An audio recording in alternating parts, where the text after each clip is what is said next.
ओम नमः प्रणवार्थाय शुद्धज्ञानैकमूर्तये निर्मलाय प्रशान्ताय दक्षिणामूर्तये नमः।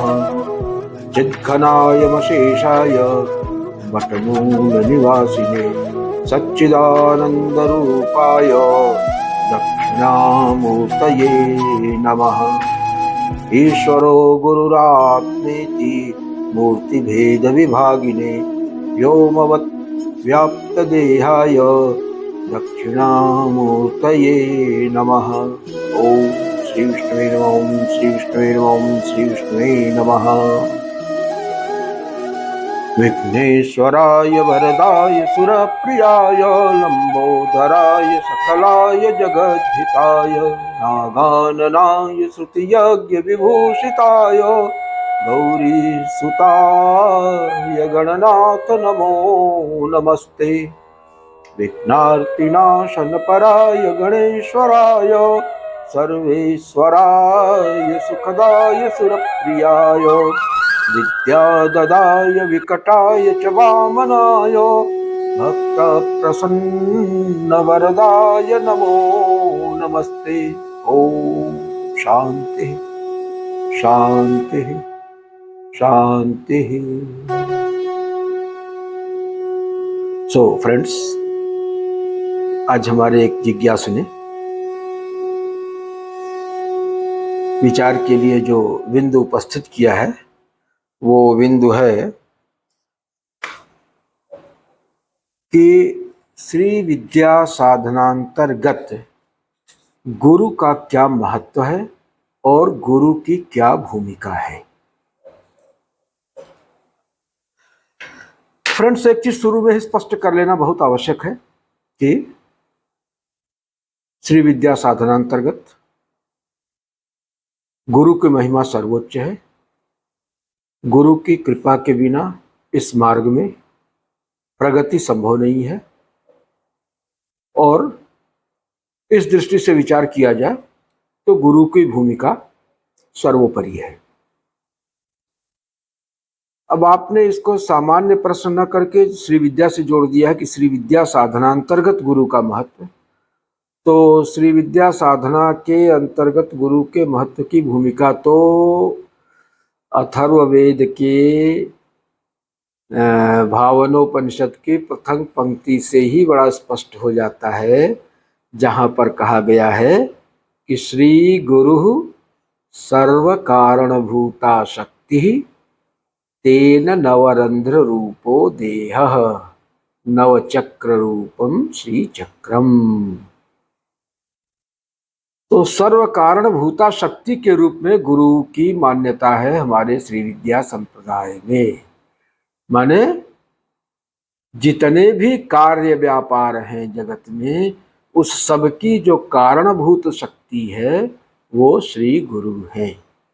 तो अब इससे बड़ी पदवी तो और कोई हो ही नहीं सकती, क्योंकि सृष्टि का कारण जो है कारणम कारणानाम वो परात्पर पर ब्रह्म को माना जाता है। और श्री गुरु को अगर यहाँ पर श्री गुरु सर्व कारणभूता शक्ति कहा गया तो उनको ब्रह्म के समकक्ष ही रखा गया, बल्कि यूं कहें कि ब्रह्म का ही नामांतर है श्री गुरु, और कुछ नहीं। ईश्वरो गुरुरात्मेति मूर्ति भेद विभागिने। तो कहने का आशय यह है कि गुरु से परात्पर कुछ नहीं है। अब श्री गुरु सर्व कारण भूता शक्ति तेन नवरंध्र रूपो देह। इस देह की सृष्टि के पीछे भी जो कारणभूत शक्ति है, नवरंध्र रूप देह है। ये समानता बताई गई कि नवचक्र रूपम श्री चक्रम, श्री चक्र में नवचक्र होते हैं और ठीक उसके करस्पॉन्ड करते हुए इस देह रूपी जो श्री यंत्र है इसमें भी नवरंध्र होते हैं जो कि नवचक्रों के सूचक हैं। तो श्री यंत्र के और इस पिंड के, ब्रह्मांड के सभी की जो मूल कारणभूता शक्ति है वो साक्षात श्री गुरु है। तो इस बात से तो स्पष्ट हो जाता है कि श्री विद्या साधना के अंतर्गत गुरु की कितनी महिमा है।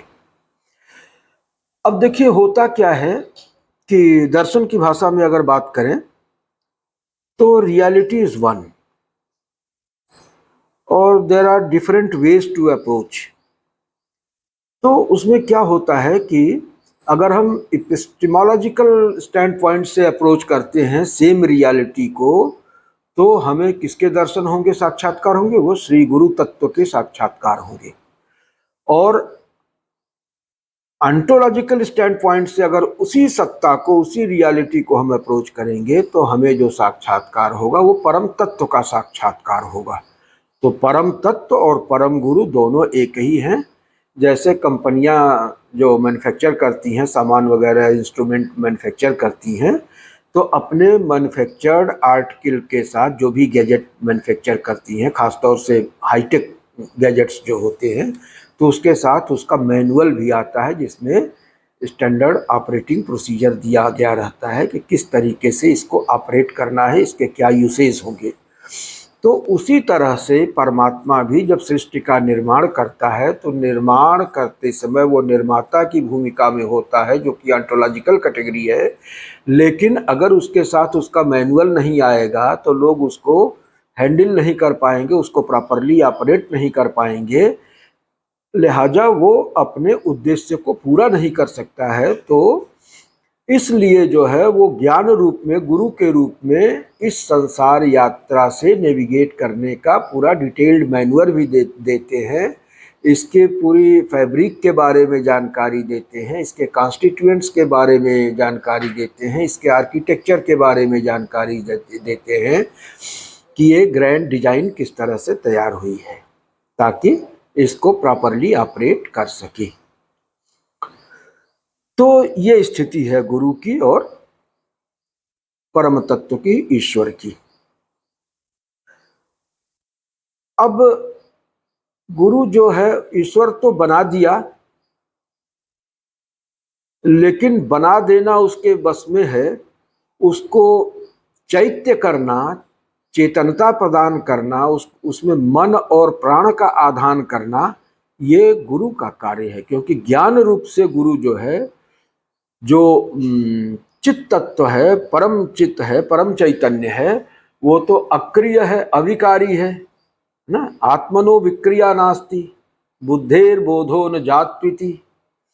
तो आत्म तत्व जो है, परमात्म तत्व है, उसमें किसी प्रकार का विकार संभव नहीं है। तो सृष्टि के निर्माण के बाद फिर जो है वो अपनी यथा स्थिति में हो गया, उसकी शक्ति ने निर्माण किया। एक्चुअली जो है परमेश्वर जो है वो पंचकृत्य करता नहीं है, बल्कि वो पंचकृत्य स्वभाववान होता है। यानी उसका स्वभाव ही जो है ये पंचकृत्यों का संपादन करता है। डायरेक्टली जो है वो परम तत्व इन कृत्यों का संपादन नहीं करता है। तो एक अंश से वो सृष्टि स्थिति संहार का कार्य करते हैं, दूसरे ज्ञानात्मक स्वरूप से जो है ज्ञान की उर्मी के रूप में उस सृजित संसार में, सचराचर जगत में प्रविष्ट होकर उसका नियमन और नियंत्रण करते हैं, उसको चैत्य करते हैं, उसमें मन और प्राण का संचार करते हैं। इसीलिए शक्ति के 3 स्तर भेद किए गए हैं, परा, अपरा और परा परा। आ गया परा, अपरा और परा परा। तो परा तो जो है वो विश्वातीत सत्ता है, वो हमेशा जो है विश्वातीत ही रहती है। उसकी शक्ति जो है विश्वरूप में परिणत होती है और एक अंश से उपादान बनती है विश्व का, जो उपादान विश्व की सृष्टि में प्रयोग में आता है, और एक अंश से निमित्त बनती है। और ये जो निमित्त कारणात्मिका शक्ति है, यही ज्ञानात्मिका शक्ति है, ये उस सृष्टि के अंदर प्रवेश करके मन और प्राण का, चेतना का संचार करती है, जिसके चलते ये जो हमारा स्थूल शरीर है, जो पंच भौतिक है, पंचीकृत पंच महाभूतों से बना हुआ ये जो हमारा पंच भौतिक स्थूल शरीर है, जड़, इसमें पूरी तरह से जड़ता व्याप्त है। जड़ होने के बावजूद भी वो यह जो है चेतनवत आचरण करने लगता है। तो वो स्थिति जो है वो ज्ञानात्मिका होती है, ज्ञानात्मिका शक्ति होती है। उसी को मंत्र शक्ति या मंत्रात्मिका शक्ति कहते हैं। श्री विद्या साधना में वही श्रृंगारी शक्ति है जो कला रूप से पूरे ब्रह्मांड में आके व्याप्त होती है और उसका नियमन, संचालन, नियंत्रण करती है। तो इस शक्ति को परा शक्ति कहते हैं। परा क्यों कहते हैं? क्योंकि ये न परा है न अपरा है, बल्कि इसका एक छोर परा से प्रादुर्भूत होता है और दूसरा छोर जो है वो अपरा में अनुप्रविष्ट होकर के उसको चैत्य करता है, उसको प्राणवंत करता है, उसमें जो है चेतना का संचार करता है। जबकि अपनी उत्पत्ति के लिए वो पराशक्ति पर निर्भर है, वहीं से ये जो है प्रादुर्भूत होता है और वहीं से निरंतर चेतना का और प्राण का प्रवाह प्राप्त करता है और प्राप्त करके आगे उसको अपरा में प्रवाहित करके उसको भी प्राणवंत और चेतनवत व्यवहार करने के लिए प्रेरित करता है। तो ये है परा और अपरा का विभेद। तो ये जो परा शक्ति है यही ज्ञानात्मिका शक्ति है, यही मंत्र रूप में आती है और मंत्र जो है वो चेतना के अंदर की हलचलें हैं। चेतना के अंदर जो उर्मियाँ पैदा होती हैं, जो हलचल होती है, वही मंत्र होता है। तो मंत्र रूप से जो है वो भगवती श्रींकारी, भगवती श्री विद्या जो है वहाँ से चलती है और वहाँ से चल करके इन जड़ पदार्थों में और यहाँ तक कि पंचीकृत पंचभूत रचित इस स्थूल काया में प्रवेश करके इसको चैत्य करती है, इसको प्राणवंत बनाती है। तो ये तो हो गया 3 स्तर भेद।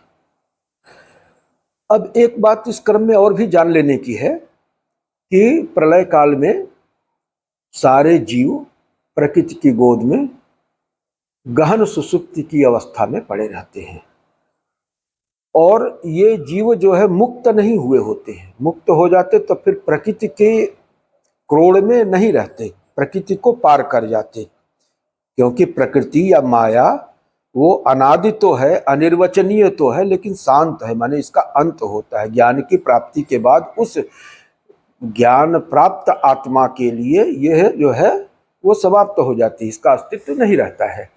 तो सुसुप्ति काल में, प्रलय काल में बद्ध जीव जो है वो माया की गोद में, माया की क्रोड़ में प्रगाढ़ निद्रा में मग्न रहते हैं और ये जीव जो प्रगाढ़ निद्रा में मग्न रहते हैं वो अपनी संचित वासनाओं से आवेष्टित होते हैं, माने उनकी जन्म जन्मांतर की अर्जित जो वासनाएं हैं वो उनसे पृथक नहीं हो पाती हैं, वो उनसे संश्लिष्ट रहती हैं और इसी कारण उनको पुनर्जन्म के चक्कर में पड़ना होता है। तो जब प्रकृति में सर्गेच्छा होती है तो प्रकृति का प्रथम उत्पाद महत तत्व आविर्भूत होता है। महत तत्व जो है वो शुद्ध सत्वात्मक होता है। शुद्ध सत्वात्मक का मतलब निर्मल होता है, दर्पण की तरह से होता है। दर्पण की ये खासियत होती है कि वो प्रकाश को ग्रहण करता है, बिंब को ग्रहण करता है और प्रकाश को ग्रहण ही नहीं करता है बल्कि उसको परावर्तित करता है और उस प्रकाश परावर्तन के फलस्वरूप उसके समक्ष जो भी जड़ पदार्थ रहेंगे वो भी प्रकाशित हो उठते हैं, आलोकित हो उठते हैं। ये दर्पण की जो प्रवृत्ति है वही प्रवृत्ति महत तत्व में भी होती है कि वो चेतन से चेतना का, प्रकाश का अधिग्रहण करता है और उसको परावर्तित भी करता है, जिसकी तरह से वो चेतनवत व्यवहार करने लगता है। तो जब महत तत्व में चैतन्य का संचार होता है तो महत तत्व में प्रसुप्त जीव और उनकी वासनाएं भी जागृत होती हैं। तो इस प्रकार से जब जीव और उनकी संश्लिष्ट वासनाएं जागृत हो जाती हैं तो वासना तो कीड़े की तरह है ना, वायरस है, कुलबुलाने लगता है और इस कुलबुलाने को आप स्पंद समझ सकते हैं। यही मूल स्पंद है जो जीव के अंदर होता है और इसी स्पंद के चलते जो है वो पुनर्जन्म के आवर्त में पड़ता है और उसकी सारी चेष्टाएं, सारी क्रियाएं, सारी प्रवृत्तियां इसी स्पंद के द्वारा ही प्रेरित होती हैं। तो जो वासना पहले से संचित है तदनुरूप ही जो है वो स्पंद उठेगा। जिस तरह का स्पंद उठेगा तो उस स्पंद के उठने से एक पैटर्न बनेगा उस स्पंद का। इस पैटर्न को आप छंद समझ सकते हैं। यही छंद है। छंद का मतलब उच्छलन, जो उसमें कुलबुलाहट होगी, जो थोड़ा सा उथल पथल होगी, जो उसमें उर्मियाँ उठेंगी, तो वो छंद रूपता को प्राप्त हो जाती है। और जिस तरह का स्पंद होगा, जिस तरह का छंद होगा, उसी तरह का भाव उस जीव के अंतर्गत सृजित होगा।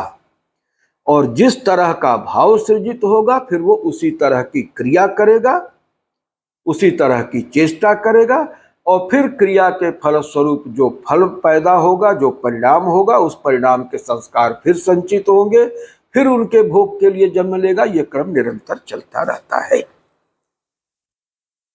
अब जीव इस अनादि अनंत बंधन की श्रृंखला से किस तरह से मुक्त हो, इसके लिए विश्वगुरु हमेशा चिंतित रहते हैं।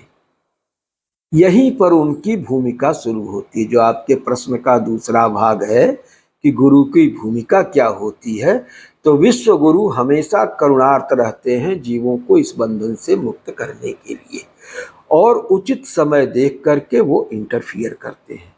तो ये जो जीवों में संचित वासनाओं का प्रवर्तन हो रहा था, इस प्रवर्तन को सीज करने के लिए एक नया, समझ लीजिए कि प्रवर्तन निदेशालय जो है उसने हस्तक्षेप कर दिया। प्रवर्तन निदेशालय इसको कूद के वासनाओं के प्रवर्तन को सीज कर देता है। तो गुरु की ये भूमिका है कि गुरु यहाँ पे हस्तक्षेप करता है, और जो वासना प्रेरित जो स्पंद थे, जो छंद था, उसको अरेस्ट करके, उसको सीज करके एक नया सॉफ्टवेयर आपके अंदर इंस्टॉल कर देता है। एक नए पैटर्न का स्पंद डाल देता है मंत्र के द्वारा। मंत्र का भी अपना छंद होता है, आपने देखा होगा। यहाँ इधर वासनाओं ने भी एक छंद सृजित किया था, और मंत्र, हर मंत्र में का एक छंद होता है। ये छंद जो है, ये वासना प्रेरित नहीं होता है। ये छंद वो है जो मणिद्वीप में चल रहा होता है। मणिद्वीप का छंद है, उसका लय है, उसकी ताल है, उसका सुर है। ये एक अलग ही है। ये मुक्ति पथ को ले जाने वाला है, ये ऐश्वर्य को प्रदान करने वाला छंद है। जबकि ये जो वासना प्रेरित छंद था, ये जो है वो बंधन में बांधने वाला था, कष्ट देने वाला था। तो गुरु की भूमिका यहाँ से जो है महती भूमिका शुरू होती है कि वो इंटरवीन करते हैं, और मंत्र के ब्याज से वो जीव के हृदय में अनुप्रविष्ट हो करके उस वासना प्रेरित छंद को सीज करते हुए एक नए तरह के छंद का सॉफ्टवेयर इंस्टॉल कर देते हैं, और जो कुछ भी हे वायर रहता है उसको रीवायर करते हैं, पूरे आर्किटेक्चर को रीडिजाइन करते हैं, री इन्वेंट करते हैं और रीमॉडल करते हैं। तो ये गुरु की महती भूमिका है, और इससे अच्छी तरह से इसको समझना इसलिए आवश्यक है कि श्री विद्या में साधना मार्ग में चलने के लिए गुरु के प्रति पूर्णतः समर्पण अति आवश्यक है। और श्री विद्या साधना बहुत ही, ये भगवती बहुत कृपालु हैं। कुछ लोग डरते हैं कि श्री विद्या साधना बहुत जटिल साधना है, और इसमें गलती हो जाने से बहुत बड़ा दंड का भागी होना पड़ता है। तो जो भगवती जो है ना दंड का विधान करती है, उसी के पास क्षमा का भी अधिकार है। इसलिए इस बात की चिंता करने की आवश्यकता नहीं है। भूमौ स्खलित पादानां भूमिरेवावलंबनम,